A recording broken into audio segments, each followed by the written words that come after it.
निष्काम भाव पर बहुत जोर दिया जाता है। वेद से लेकर रामायण तक सभी ग्रंथ, सभी संत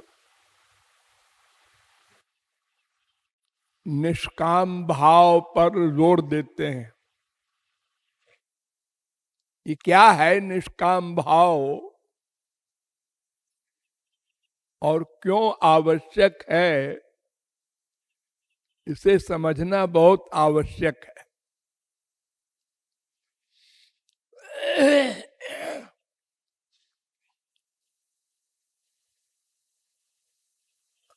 हम लोगों को जितना भी दुख मिल रहा है उसकी जननी कामना है, संसार की कामना।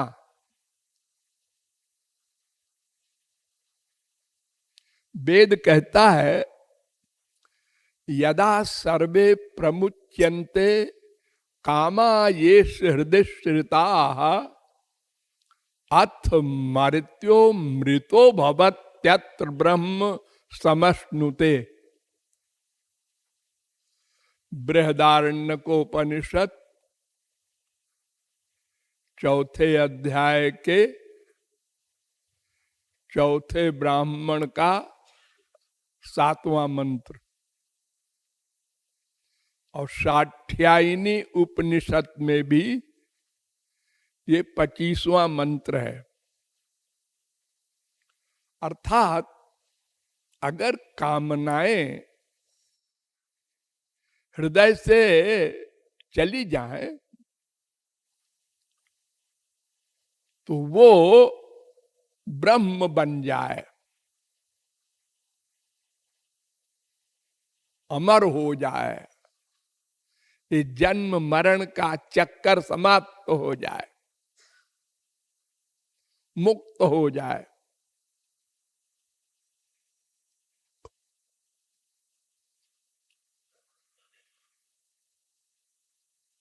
भागवत में बड़ा सुंदर निरूपण है। नृसिंह भगवान ने प्रहलाद से कहा वरम वृणीष्वाभिमतम, बेटा वर मांगो, वर मांगो। प्रहलाद को बड़ा आश्चर्य हुआ कि आज मेरे प्रभु का कुछ गड़बड़ हो गया है क्या? ये कहते हैं मांगो।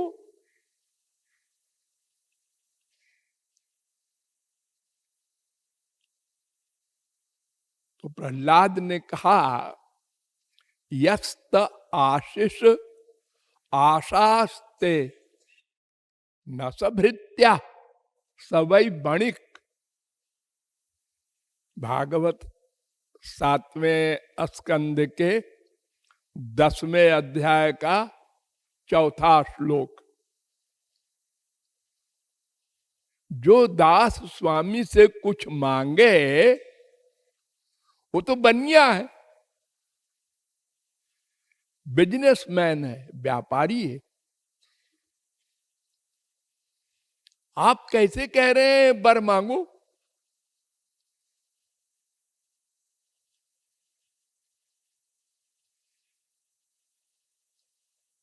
अहं त्वकामस्त्वद भक्तस् त्वंच स्वाम्यनपाश्रया। महाराज मैं आपका दास हूं, दास का काम है देना, स्वामी की सेवा करना, स्वामी को सुख देना, मांगना उसका धर्म नहीं है।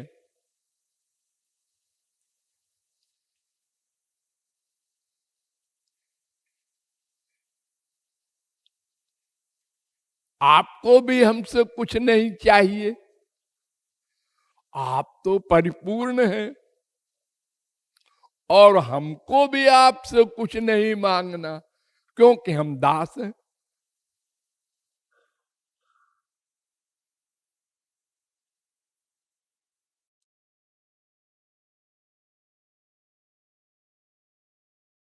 हाँ हाँ ठीक है, बड़ा वकालत कर रहा है जरा सा छोकरा।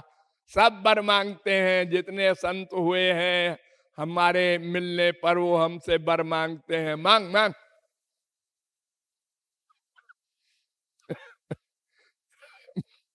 भगवान ने, नरसिंह ने ऐसे डांटा प्रहलाद को।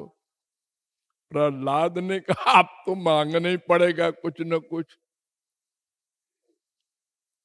लेकिन वो नारद जी का शिष्य है।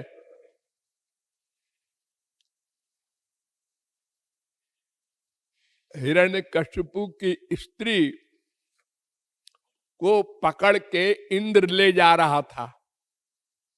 जब हिरण्यकशिपु तपस्या करने गया था तो वो गर्भिणी थी, प्रहलाद पेट में था। तो नारद जी मिले, उन्होंने कहा कहाँ ले जा रहा है इसको? ये राक्षस की बीवी है, इसको ले जाएंगे तो इसके पति का दिमाग दुरुस्त होगा। उन्होंने कहा नहीं नहीं, इसके अंदर बहुत बड़ा महापुरुष है, भाग जा, इसको मैं ले जाऊंगा, अपने आश्रम में रखूंगा। तो अपने आश्रम में ले गए नारद जी, वहां पर उसको तत्व ज्ञान का उपदेश दिया मां को। वो सब प्रहलाद सुन रहा था। तो पूर्व जन्म का सिद्ध महापुरुष था।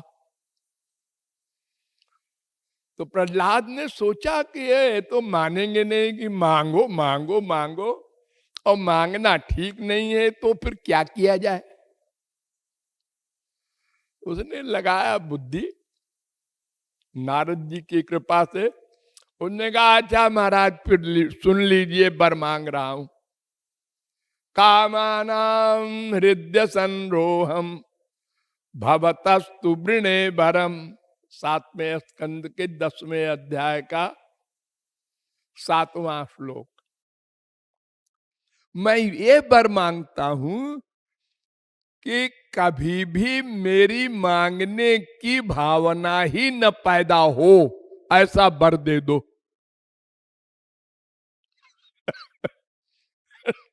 नरसिंह भगवान की बोलती बंद हो गई कि इसने क्या मांगा है।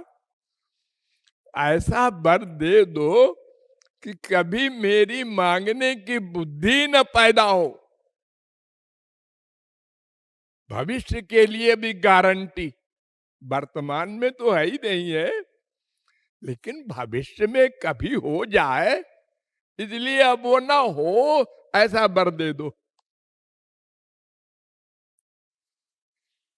महाराज एक बात बताऊं? हाँ हाँ बताओ। इंद्रियाणि मन प्राण आत्मा धर्मो धृतिर्मति ह्री श्री तेज स्मृति सत्यम यस्य नश्यन्ति जन्मना। 7वें स्कंद के 10वें अध्याय का 8वां श्लोक। महाराज कामना पैदा हुई संसार की अगर किसी को, तो समझ लो इतनी चीजें उसकी गई। इंद्रिय शक्ति, मन की शक्ति, प्राण की शक्ति, आत्मा की शक्ति, धैर्य और सद्बुद्धि और लज्जा और कांति और तेज और सत्य। वो कामना पूर्ति के लिए इन सब चीजों को छोड़ देगा। कामना पूर्ति होनी चाहिए।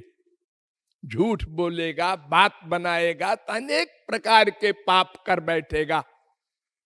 कामना पूर्ति होनी चाहिए। यानी सारे पापों की जड़ है संसारी कामना का पैदा होना।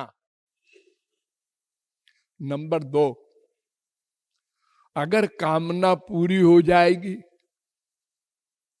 तो छुट्टी ना ना, फिर लोभ पैदा होगा।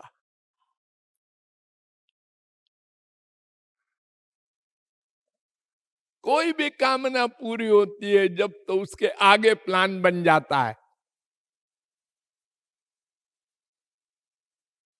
देखो, ये बड़े बड़े पैसे वाले लोग जो हैं,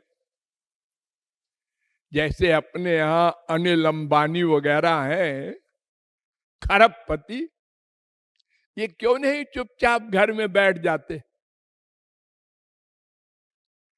ये तो 50 पीढ़ी तक के लिए कमाए बैठे हैं।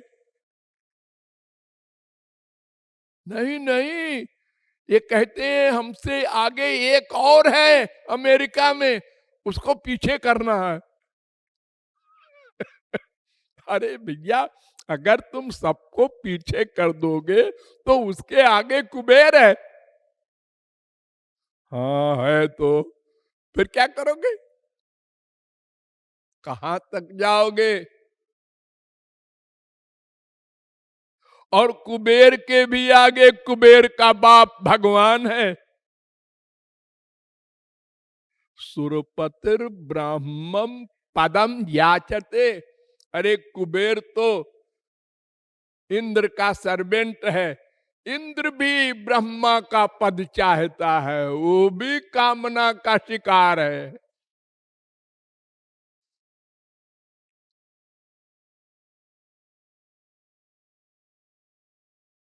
और अगर कामना पूरी न हुई तो क्रोध आया, फीलिंग हुई, जलन हुई, कुढ़न हुई।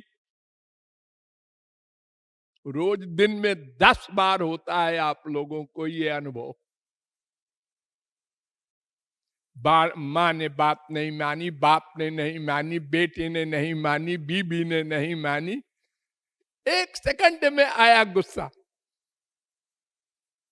बिल्कुल बैठा ताक रहा है गुस्सा, मौका मिल जाए जरा सा और आपका लॉस कर दे। इतना बड़ा दुश्मन है।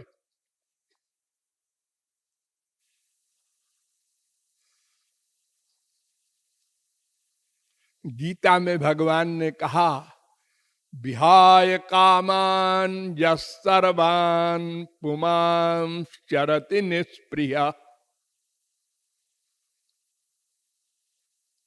निर्ममो निरहंकार शांतिमधिगच्छति। जो कामनाओं को छोड़ दे, बस वो शांत हो जाए, जैसे गहरी नींद में शांति से सोता है आदमी। कोई फिक्र नहीं, कौन बाप, कौन माँ, कौन बीबी, कौन लॉस, कौन हानि, कौन कुछ नहीं।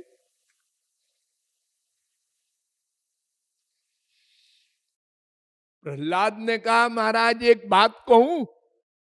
हाँ कहो कहो। विमुंचति यदा कामान मानवो मनस स्थितान तर्हेव पुंडरी काक्ष भगवत्वाय कल्पते। अगर मनुष्य संसार की कामनाएं छोड़ दे तो भगवान के बराबर हो जाए, आपके बराबर हो जाए। चुप हो गए, नरसिंह चिपटा लिया प्रहलाद को। ये तो बड़ा पक्के गुरु का चेला है, यहां हमारी दाल नहीं गलेगी। तो ये कामना ही समस्त दुखों का मूल है, जननी है। इसलिए निष्कामता पर जोर दिया जाता है।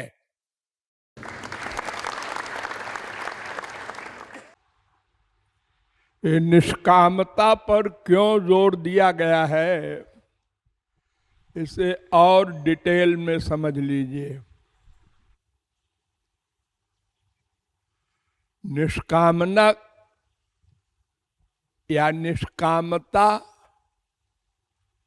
का 2 अर्थ होता है। एक होता है कामना रहित होना। कल मैंने बताया था ना कि वेद से लेकर रामायण तक सब ग्रंथ कहते हैं कामना रहित हो जाओ तो भगवान बन जाओ, ब्रह्म बन जाओ, आनंद पालो, शांति पालो। लेकिन असंभव। कृपालु ये नहीं मानता। क्यों? ये तो बताया नहीं वेदों शास्त्रों ने कि कैसे बन जाओ। हम कामनाएं क्यों करते हैं, उसकी जड़ को समझो। कोई बीमारी कैसे पैदा हुई, ये बिना समझे इलाज नहीं हो सकता। रीजन क्या है कामना का? वो रीजन है हम आनंद ब्रह्म के अंश हैं, इसलिए अपने अंशी को नेचुरल चाहते हैं। चाहना पड़ेगा।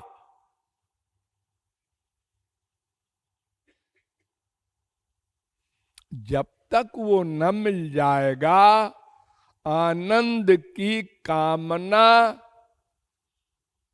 कोई मिटा ही नहीं सकता, क्योंकि नेचर है।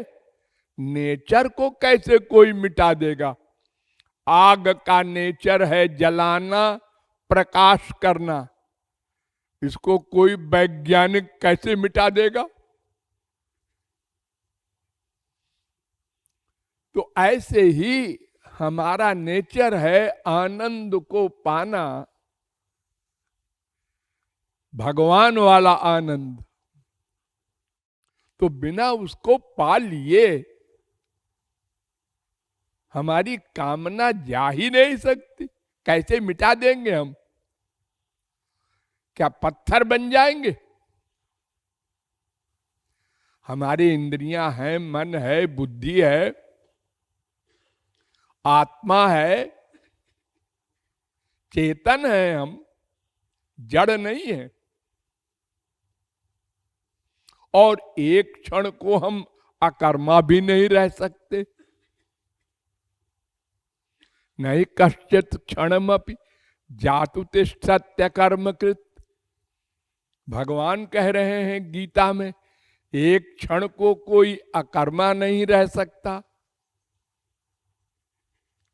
तीसरे अध्याय का 5वां श्लोक। और भागवत में भी लिखा है, नहीं कश्चित क्षणमपि जातु तिष्ठत्य कर्मकृत। 6वें स्कंद के पहले अध्याय का 53वां श्लोक।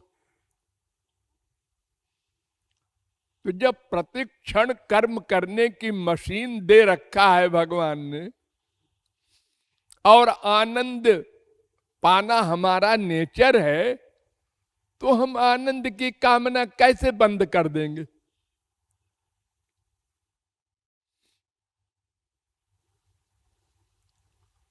असंभव। त्रिकाल में असंभव। करोड़ कल्प कोई प्रैक्टिस करे कि हम आनंद नहीं चाहेंगे तो भी सफल नहीं होगा। आनंद चाहना पड़ेगा।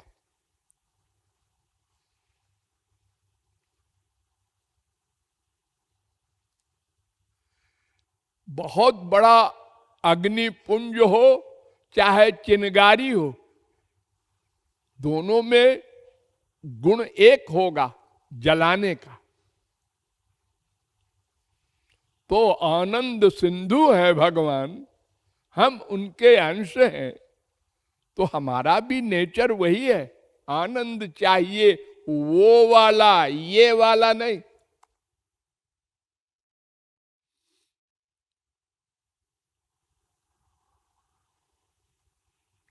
इसलिए कामनाओं को मिटाया नहीं जा सकता।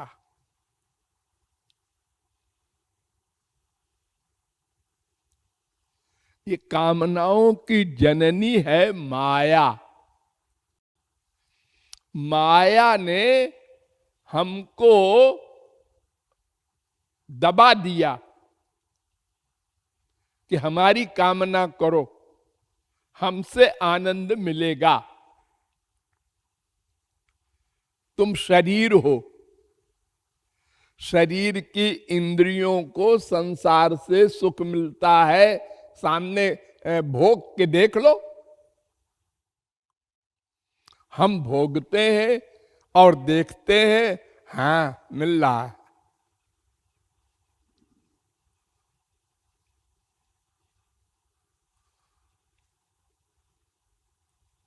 संसार का सुंदर रूप देखा, हाँ सुख मिल रहा है। सुंदर गाना सुना, हाँ मिल रहा है। सुंदर खुशबू मिली, हाँ मिल रहा है।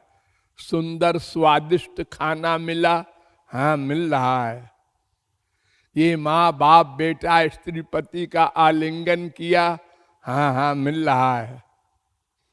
ये माया कह रही है आओ ना, देखो ना प्रत्यक्ष, हम तुमको आनंद देंगे। इसने बहका दिया है। फिर दुख मिलने लगता है उसी वस्तु से।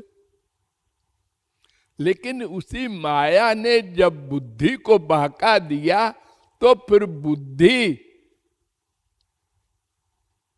पृथक नहीं हो पाती कि संसार में सुख कहीं नहीं है। डिसाइड कर लो, स्वर्ग तक नहीं है।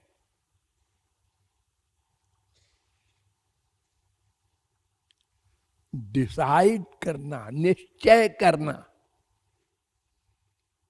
हमारा टेम्परेरी निश्चय होता जरूर है। बाप की, मां की, बेटे की, पति की डांट मिली, अपमान मिला, आप स्वार्थी हैं, थोड़ी देर में फिर वही।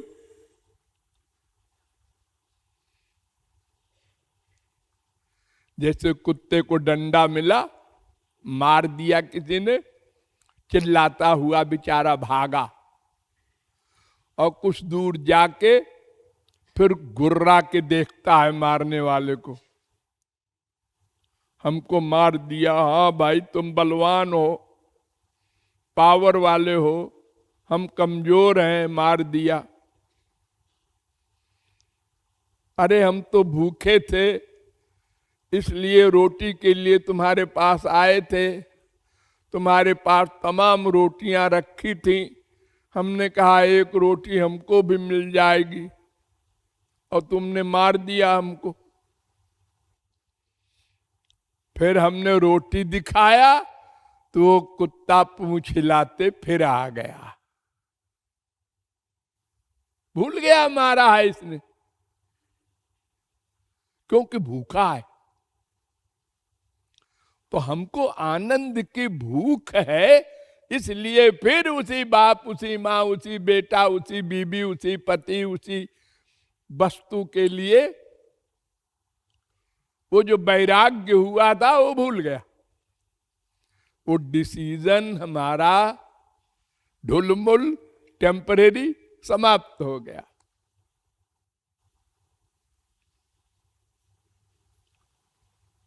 यही हो रहा है अनादिकाल से।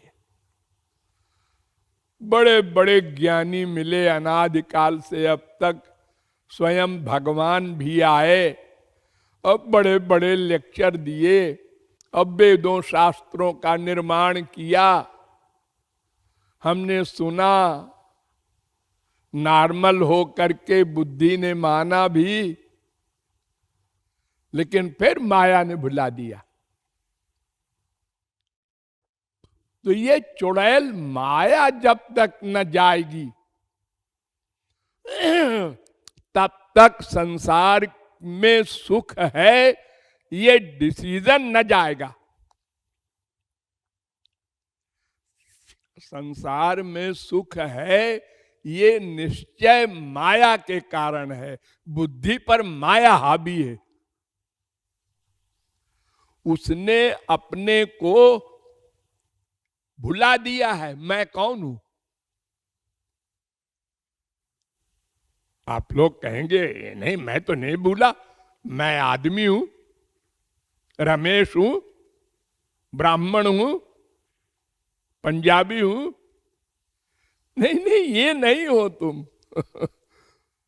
तुम मरते हो तो लोग क्या कहते हैं? आज वो चला गया। कौन चला गया? रमेश। अरे लेटा है, ये कौन है? ये तो उसका शरीर है। तो इसका मतलब तुम जानते हो कि वो कोई और है, शरीर कोई और है। हाँ हाँ, जानते हैं। लोग रोज मरते हैं इसलिए मालूम होता है। फिर हमेशा क्यों नहीं मानते कि मैं आत्मा हूं? हाँ, ये अज्ञान इतना जबरदस्त घुसा हुआ है कि ये मानने नहीं देता कि हम आत्मा हैं। अंदर जो मैं बैठा हूं वो हूं मैं।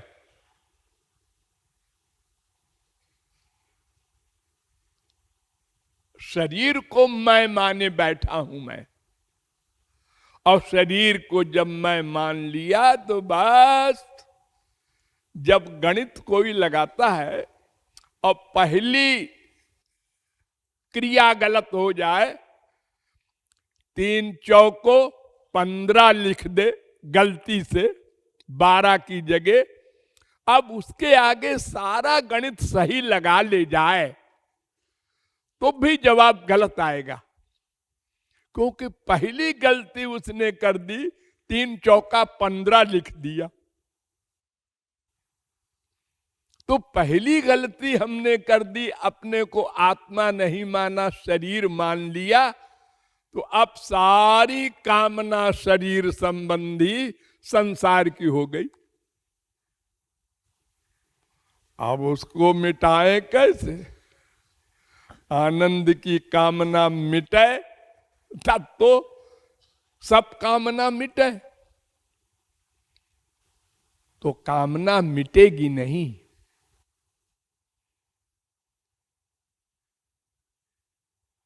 तो फिर वेद ने कहा कि सुनो सुनो, मेरा मतलब क्या है, समझो उसको। उपासते पुरुषम जे ह्यकामा ते शुक्रम एतत् अतिवर्तन्ति धीरा। संसार की कामना छोड़ कर ध्यान दो, तुरंत मेरी कामना करो। कामना मिटाने के चक्कर में न पड़ो। तुम कामना नहीं मिटा सकते अनंत जन्म प्रयत्न करके भी। उसको डाइवर्ट कर दो, घुमा दो। जैसे संसारी माँ बाप बेटे को देखने में तुम्हें सुख मिलता है, उसको घुमा के हरि गुरु के दर्शन के लिए लालायित हो। ये आंखें उधर घूम जाएं। ये पांचों इंद्रियों के विषय जो संसार संबंधी चाहते थे, अब तुम आत्मा हो ये रियलाइज करके और भगवान संबंधी कामनाएं बना लो। पांचों,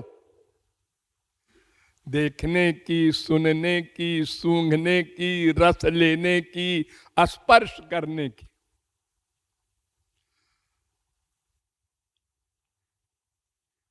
तब ये कामनाएं चली जाएंगी। मन एक है, जब वो कामना आई तो ये कामना गई। ए भावार्थ,